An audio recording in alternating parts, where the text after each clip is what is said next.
We all have a ghost. It isn't a specter that rattles chains in the attic. It's quieter, more intimate. It's a presence that settles in the hollow space of the chest in the lonely hours just before dawn. It's the echo of a choice not made, a word not spoken.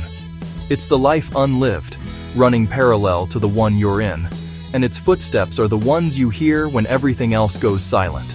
This ghost is a whisper that follows us, a constant low hum beneath the noise of our daily lives.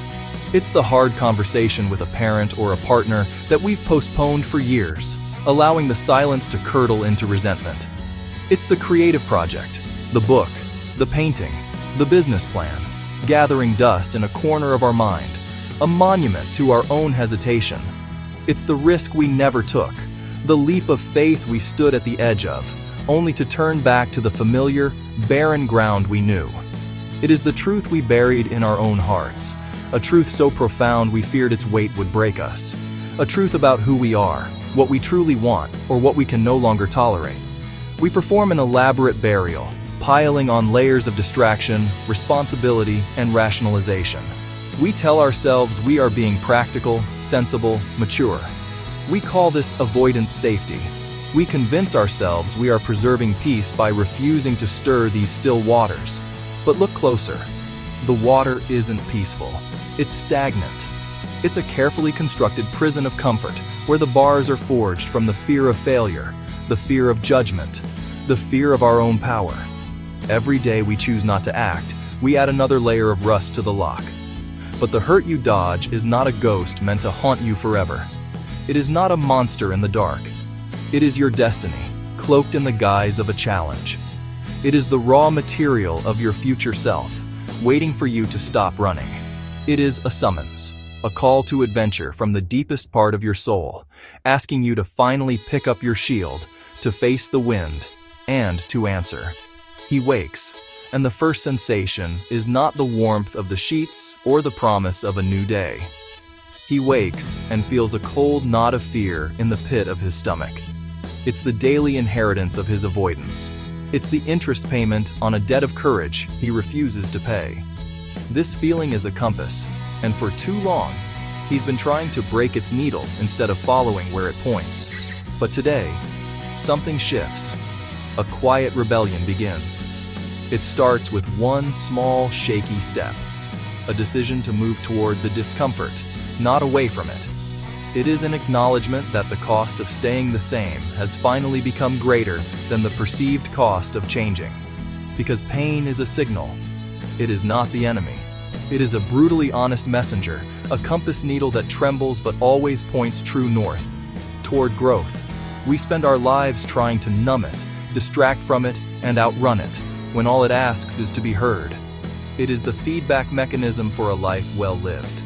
It tells you where you are weak, where you are wounded, and where you must go next. The thing you avoid most is not a roadblock designed to stop you. It is not a wall, it is a doorway. It may be imposing, it may be unadorned, it may look terrifyingly final, but it is, without question, a threshold. It is the precise point where the person you are meets the person you could be. And on the other side of that doorway is not a guaranteed paradise, but something far more valuable. The life you are supposed to live, the authentic life, the one where your actions align with your values, the one where you can look at yourself in the mirror and recognize the person staring back. On the other side is the version of you that has been forged, not broken, by his challenges. Understand this. There are fundamental truths to this process. Truth 1. Pain teaches skill. The initial sting of incompetence, the frustration of fumbling, is the price of admission to mastery. Every master was once a disaster. The awkwardness you feel is the friction of growth. It is the clumsy, uncoordinated beginning that eventually blossoms into unconscious grace. Lean into it. The struggle itself is the curriculum. Truth 2. Pain is a mirror. When you are stripped of your comforts and forced to confront a deep fear, the masks you wear for the world and for yourself fall away. In that raw, uncomfortable space, you discover what you are truly made of. Your real values, not the ones you profess, but the ones you act upon in moments of pressure, are revealed. pain clarifies. It burns away the trivial and leaves behind the essential. It shows you who you are when no one is watching. Truth 3. Pain unlocks new doors. The reality you currently inhabit is defined by the boundaries of your comfort zone. By willingly stepping into the pain you've been avoiding, you are not just conquering a fear, you are literally expanding your world. You are pushing back the edges of your map. On the other side of that pain are experiences, relationships, and opportunities that are completely invisible to you now.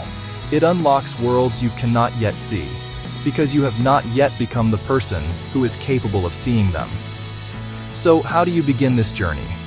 You do not fight the dragon in one epic battle. You begin with a single, manageable act of courage. First, name the pain. Give your ghost a name. Write it down. Drag it from the murky depths of your subconscious into the harsh, clarifying light of day. Is it fear of rejection? Fear of failure? The unspoken apology? Be specific. To name it is to contain it. It is the first step toward taking power over it. Next, break it down into the smallest conceivable actions. The human mind freezes in the face of ambiguity and enormousness. Confront your fear is useless advice. But draft one email is a command you can execute. Have the hard conversation is terrifying. But write down the first sentence you want to say is achievable. Deconstruct the monster into a series of small, non-threatening steps. Make it so small you can't say no. Now, make a tiny, unbreakable promise. Not, I will work for 3 hours, but I will work for 5 minutes. Not, I will finish the chapter, but I will write 1 sentence. This is not about the output. It is about building integrity with yourself. It is about proving to your own mind that you are a person who does what he says he will do. A tiny promise you keep is infinitely more powerful than a grand vow you break. Finally, collect small victories. Each checked box, each 5-minute session, each sentence written is a vote for your new identity. It is a deposit in the bank of self-trust. These small wins are the kindling.